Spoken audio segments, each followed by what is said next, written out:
Good morning, and today we're going to talk about categorical data with graphs, also known as 1.4.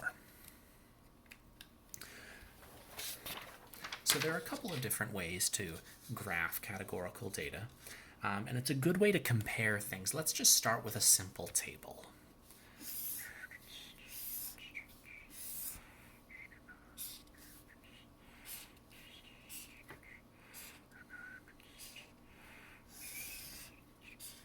Now let's say that we were designing t-shirts, right?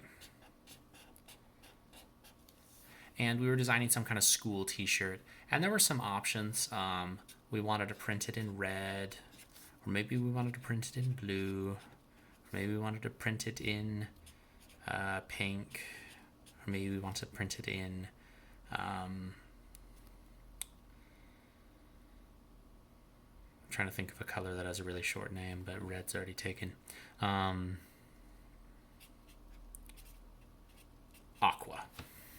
Okay. Now, let's say as a school, we decided to send out a little survey, right? And we asked all the boys, and we asked all the girls. And this is the result of the votes that we got. Let's say we got 14, 31, 5, and 50. So the boys really liked the aqua. And then the girls, less girls responded to this survey because they knew they weren't wearing a school shirt. They're going to wear some kind of blouse or something like that.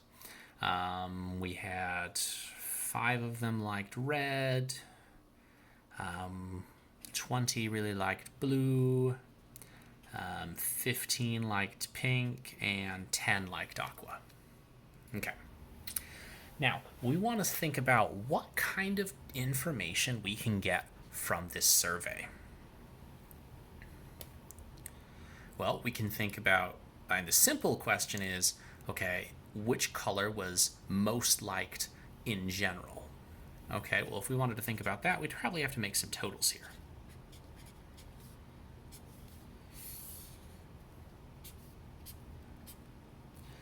I'm probably going to make some totals this way too, so I'm just going to extend my chart. Looks like 19 people in total liked red. 51 people liked blue. 20 liked pink, and 60 liked aqua. Now, how many boys were surveyed? Assuming I've done my math right, this should be 100. Assuming I've done my math right, this should be 50. So we have 150 total surveyed. Okay, now from these totals, could we come up with relative frequency? Of course we could. And let's just do one. Let's make a relative frequency chart.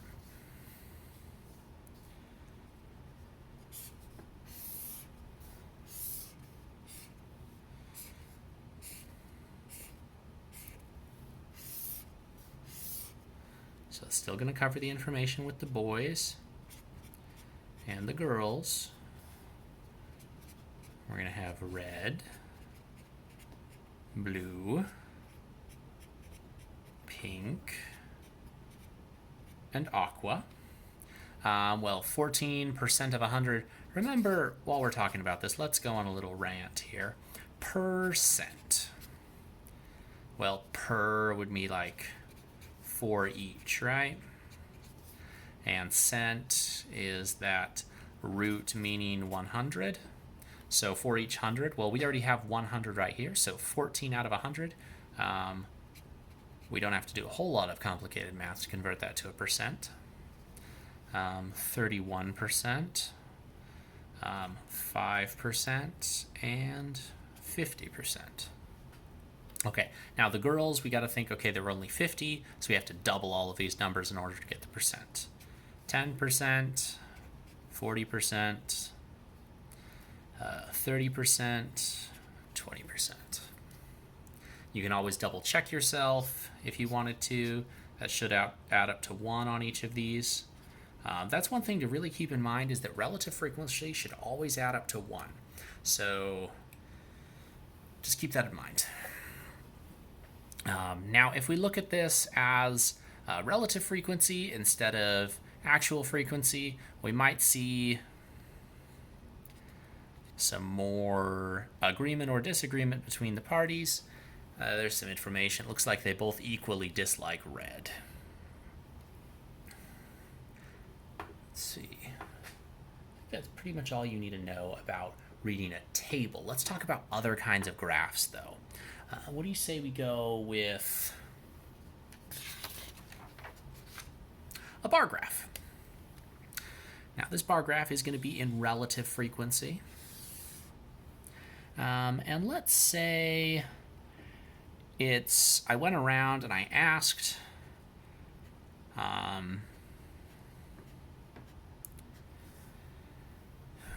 a bunch of students, not just students at Blanson, but students at all of our different schools, grades 6 through 12, who participated in some kind of community service activity. Point 1, point 2, point 3, point 4, point 5, point 6. And so I asked 6th graders, 7th graders, 8th graders, 9th graders, 10th graders, 11th graders, and I guess I ran out of room, so I didn't ask the 12th graders. I was like, yeah, the 12th graders are probably all volunteering, right? Okay.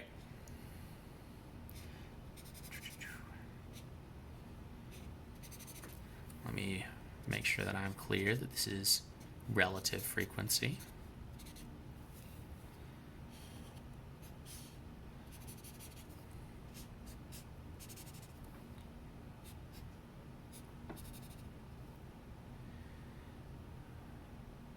I should probably make this one high too, just so we have some more interesting data.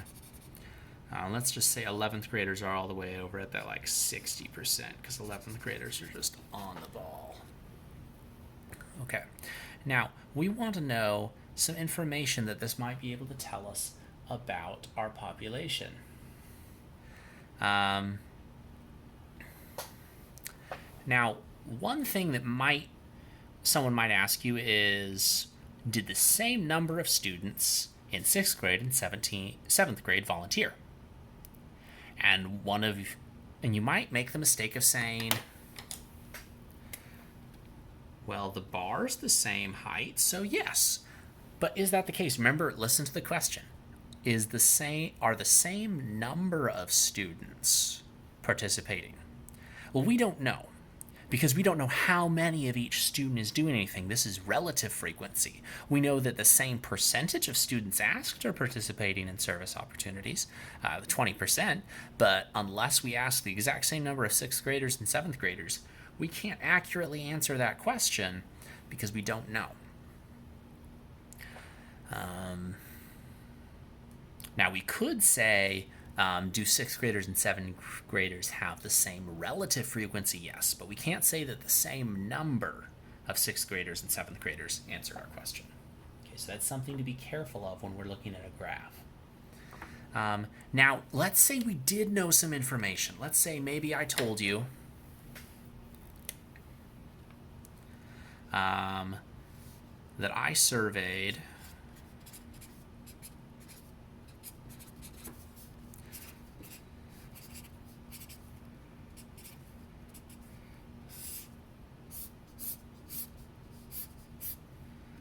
100, 60, 25, 150, 200, and 300.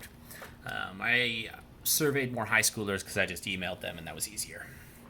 Now, could we say that the same number of any of these volunteered? Well, we'd have to use our relative frequency chart to figure out how many of each group actually volunteers. Okay, so if they're 100 at 20%, well, 0.2 times 100, that's 26 graders volunteering. Good for the 6th graders. Okay, 60. 60 times 0.2 is 12. Okay, so there aren't as many 7th graders volunteering, but that's partly because there aren't as many 7th graders. Let's talk about 8th graders. It looks like 0.5. Okay, cool. So 25 times 0.5 would be 12.5. And some of you might be thinking, how did you get a fractional student participating? You're right, we should just round that and say 13 students are volunteering. Maybe that 0.5 was a guy that's like halfway committed to helping people. I don't know. 150 people for 9th grade. What does that look like? It's lining up with the 0.3. I'm going to go with that. So 0.3 times 150 is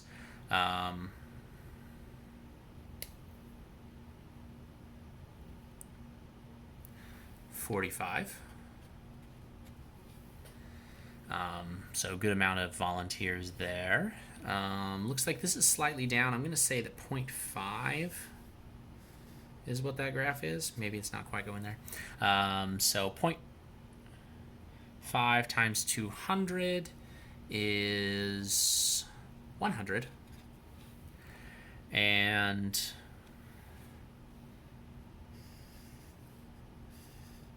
0.6 times 300 is 180. So at this point we can say that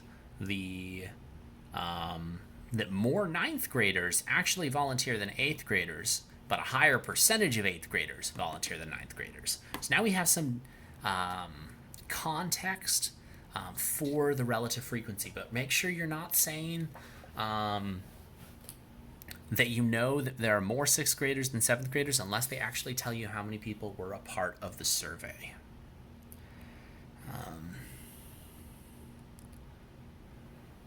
There's one other kind of graph I want to talk to you guys about, and then we'll close for today. And that's the happy pie chart. Let's say I made a pie chart. And this is a pie chart of reasons I'm late to uploading a video. And let me come up with some reasons here. Let's say 72% of the time it's because of internet connection issues. Let's say that pie piece looks like about 15%. 15% of the time it is because Schoology shut down. It shuts down regularly enough that that's probably accurate. This pie piece looks maybe slightly larger. This looks like maybe a 20% pie piece.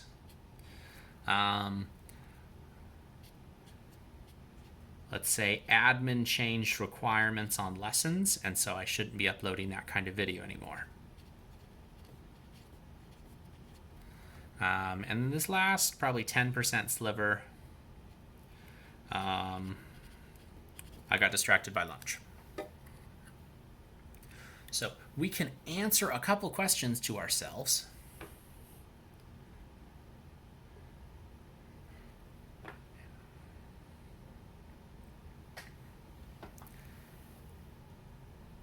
For why a video is late to upload. Most common reason, of course, is internet connectivity issues. In fact, we could say that internet connectivity issues causes more issues with uploading the video than all other issues combined, which is kind of nice. Other things we could say is that lunch is the least of an issue. And then admin and Schoology are about the same. Now, could you tell me, based on this graph, how many times I uploaded a video late because of internet connectivity issues? I'm hoping you answered no, because I haven't told you how many times I've uploaded a video late. Anyways, that is what we need to think about when we look at graphs for categorical data. Good luck!